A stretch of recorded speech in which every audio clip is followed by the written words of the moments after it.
kaixo egunon. Bueno, berriz ere hemen nator beste pilula teoriko batekin. Eta ze landuko dugu pilula honetan? Adimen artifizialarekin, eduki sorrerarako eduki digital bat nola sortu adimen artifiziala erabiliz. Gatzez aste horrenengo pilulan ikasi ginula informazioa bilatzen. Bigarrengoko pilulan ikasi ginun ideiak proposatzen edo ze ideia erabili adimen artifiziala erabiliz. Eta gogoratu aukeratu ginula gida bat egitea.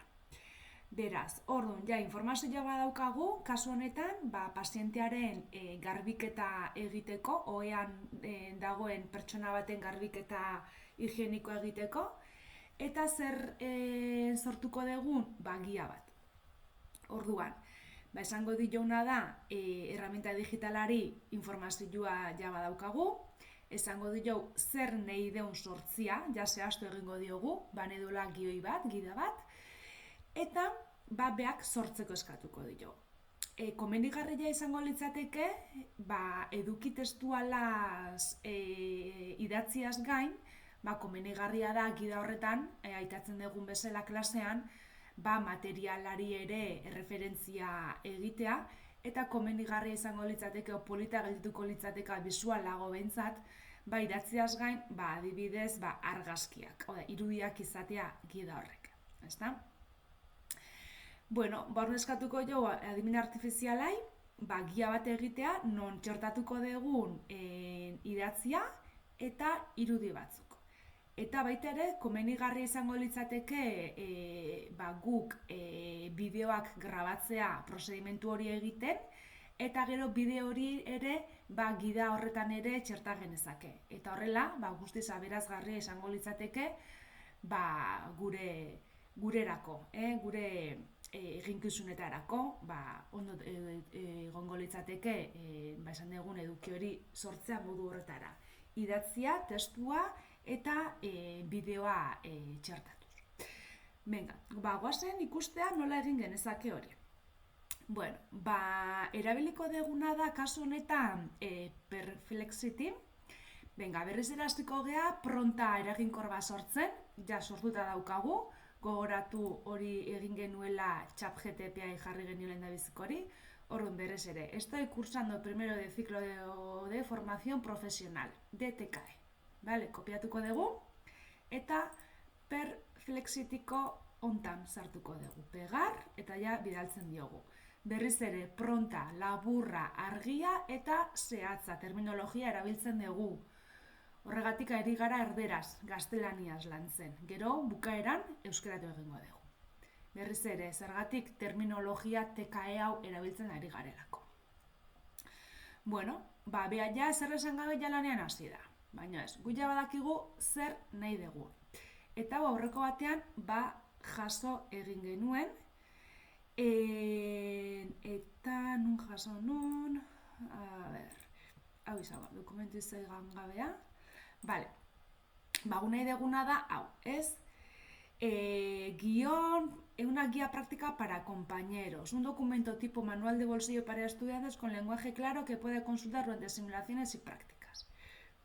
Orduan, jarriko dioguna da, kopiatuko dugu, Perplexity, hemen daukago, ez?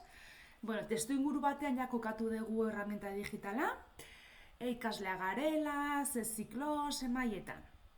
Eta jarriko dioguna da, zer nahi dugun egitea, quiero que me hagas lo siguiente. Eta kopiatuko dugu, un documento tipo manual de bolsillo para estudiante TKE con lenguaje claro. Guazen. Jarriko jau,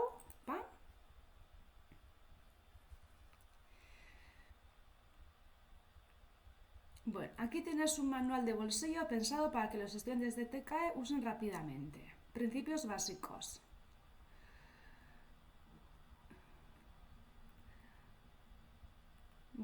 Hemen esate genuen bezala, guk hemen nahi deguna dala da, lehendabizi, geureratu egingo dugu. Gogoratu guk klasen egiten deguna da, prozedimentua bai azaltzen degula pausoz pauso, baina prozedimentu horren aurretik, aurreneko pausoak lehendabiziko pauso batzuk egin behar direla, hori eskua garbitu, materiala bildu, berriz eskua garbitu. Hori dana bizitugu zertan betiro idatzi beharrikan. Horren hori dana biltzen ditugu lehendabiziko pausotan. Hori izan keskatuko jo, eta berdina azkenengo pausoki. Horren jarriko jo. Quiero que me pongas en los pasos iniciales, después el procedimiento y finalmente los pasos finales. También jarriko jo. Zehaztungo jo. Los pasos iniciales y finales son iguales en todos los procedimientos. Por lo tanto, no los especificamos en cada procedimiento. Bueno, básicamente. Ikusten duzu hemen, ja aizaitela pixka pega jartzen, ezta? Ze hau da erabilera doainekoa, eta hori, has agotado tus 3 búsquedas, pro. Osa, hemendikan aurrea jamango eskiten erantzunak, pixkat orokorragoak, edo pixkat basikoagoak, oinarrezkoagoak izango dira. Vale, baina nik ja esan dio nik nola nahi dute. Pasos iniciales, comunes en todos los procedimientos. Hau dala, lavarse las manos cuidadosamente, preparar y revisar el material. Hau exe danak. Preservar la intimidad y comodidad del paciente. Ze hau, procedimentu bakoitzero idaztia, ez deka logika ikan, ez da biharrezkoa. Baina, hau da, ni nahi eten egitura. Vale? Procedimentuaren pausuak, vale? Eta pasos finales. Bai, baina, karo, hemen, ejemplo para el baño encamado, oso oinarrezkoa da. Ez? Ordu esango jot, hemen ja izet esaten, que ja limitatuta nagola. Esango jot, me gusta la estructura, pero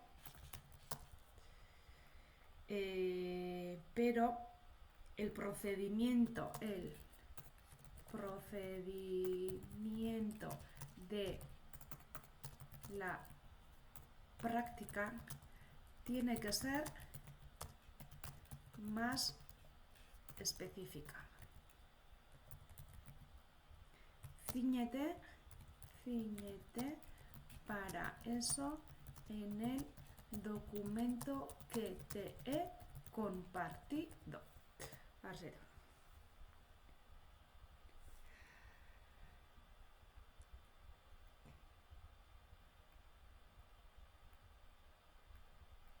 Hau ja beste gauza bada. Ezta? Bueno, ikusten duzue perflexity honek, pixkat limitatuta bezala, ez? Venga, guazen, kopailotekin ingo duguna da berdina. Venga, ingo duguna da berriz ere kopia pega. A ver,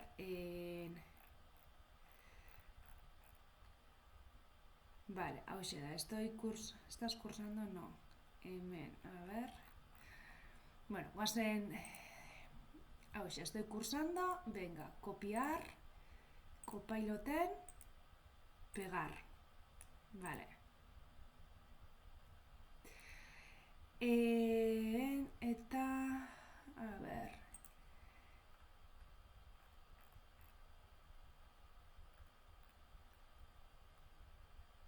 Vale, quiero que me haga, hau jarri dio, zer nahi dugun egitea, ezta? Kopiatuko deu, eta kopailotei pegatuko jo. Pegar, eta hiloko dioguna da, aurretikan jasota genekana. descargas, save,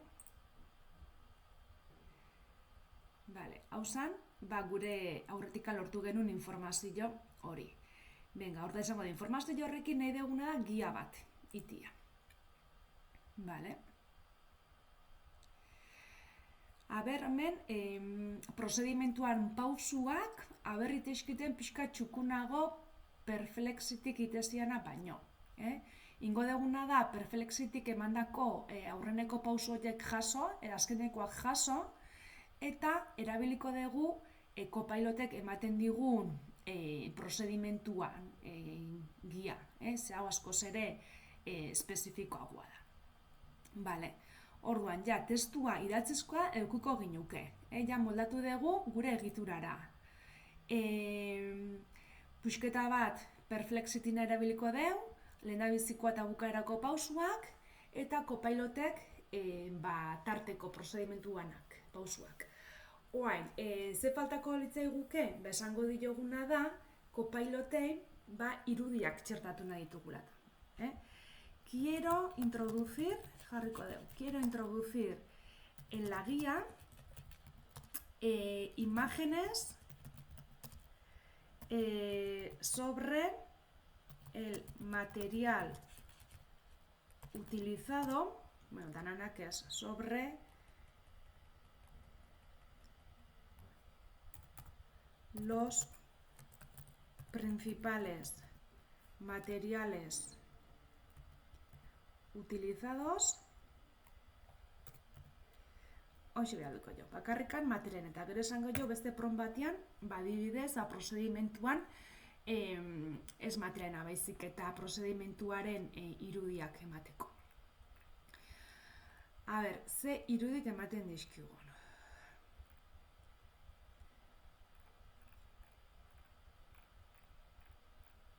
Fuente IKEA, fuente... A ver... Guantes no estériles.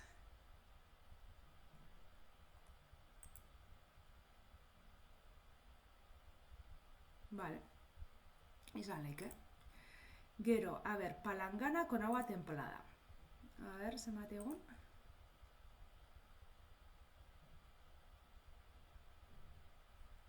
Bueno, eskatarra dut, ezta? Bueno, ikuste zune pixka kosta itentza. Bueno, hau, palangana hau, ez dugu guko. Bueno, bai eta ez. Bueno, ingo deguna da adibidez, Pixabaien sartuko ditugu ze irudik adibidez. Pues guantes estériles, venga, jarriko jau, guantes estériles, eta bueno, behitu hemendikan daukagu aukeratzia. Vale, oie balioko liguke. Gero baita ere, adibidez, nerabeliko genuke, bafinillas, adibidez, bafinilla. A ber, zateatzen. Ez du ulertzen. A ber, cuña de enfermería jarriko da, a ber.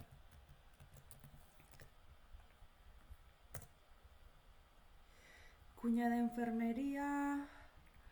Bueno, hemen jumerko ginuke behiratzen, ze gauzak nahi ditugun. Hemen ikuste zue eta atzen diala, irudi batzuk oso marraski bezalakoak, ezta? Eta, bueno, hemen jarriko ginuke, cuña de enfermería, enfermería aktual. Pixkat doitzen jumer deu. Orduan, aktual jartzen detenean, ikusten dezue irudi hori marraski zarritxurakok jatzeskitela ateratzen. Hemen batzuk bai. Baina, bueno, orduan, erabiliko ginukena da, edukia sortzeko esan dugu gia bat sortuko degula, informazioa testuala badaukagu, ezta? Eta irudiekin kompletatuko ginuke, Pixabay erabiliko dugu irudiak sortzeko. Hemen esplikatu berdeguna da, argazkia nahi dugun, irudia nahi dugun, gertutik ateratakoa da edo ez, ze itxura daukan, datuak eman behar ditugu.